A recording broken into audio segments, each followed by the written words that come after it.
Hi guys, ఇంతకుముందు 2 సార్లు only బోండానే పెట్టా. ఈసారి దాని ప్రిఫరెన్స్ పెడుతున్నా. చూసేద్దాం. ముందు ఇది 8 డబ్బాలు తీసుకుని 8 డబ్బాలకు కిలో లీటర్ పెరుగు వేసుకోవాలి. పుల్లటి పెరుగు లేకపోతే మార్నింగ్ తీసి పెట్టుకుంటే పులుసు పెరుగు. తర్వాత సోడా వేద్దాం. సోడా తెచ్చి నేనైతే హ్యాండ్తో తెస్తా ఎప్పుడైనా. మామూలుగా చూడండి ఎంత వేస్తా. వేసి కొంచెం దాని మీద మళ్ళీ కొంచెం వేస్తా, అంటే బోండా సాఫ్ట్ రావాలి కదా అందుకే. తర్వాత జీలకర్ర వేసుకోవాలి. మెయిన్ థింగ్ ఇది, మన టేస్ట్ కానీ ఏదైనా రావాలంటే మెయిన్ జీలకర్రతో.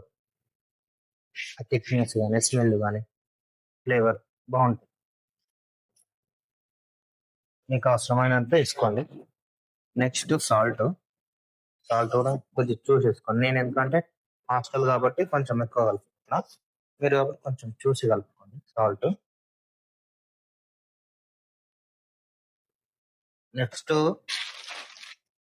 వాటర్. మెయిన్ చాలా మంది కూల్ వాటర్ పోస్తారు, నేనైతే హాట్ వాటర్ పోస్తాను.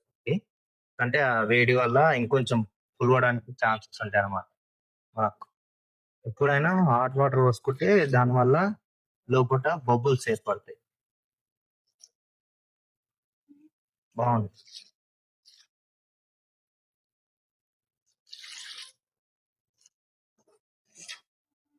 ఏం చేయాలంటే ఎప్పుడైనా ఇట్లా పెట్టుకొని ఫస్ట్ తడి పొడిగా కలుపుకోవాలి.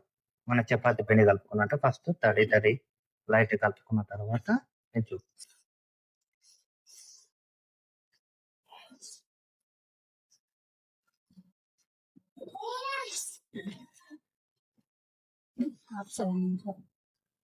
పిండి ఇట్లా కలిసినాక దీంట్లోకి మనము కావాల్సినంత ఆయిల్ వేసుకోవాలి. ఎక్కువ వేసుకోవద్దు, ఏదో లైట్గా సాఫ్ట్గా ఉండడానికి పిండి. తర్వాత మళ్ళీ కొన్ని వాటర్ వేసుకోవాలి.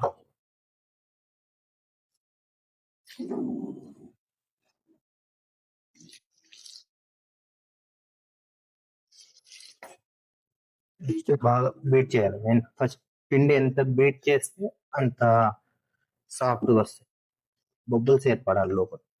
ఫస్ట్ మనం ఎంత కలిపితే పిండి అంత సాఫ్ట్గా ఉంటుంది.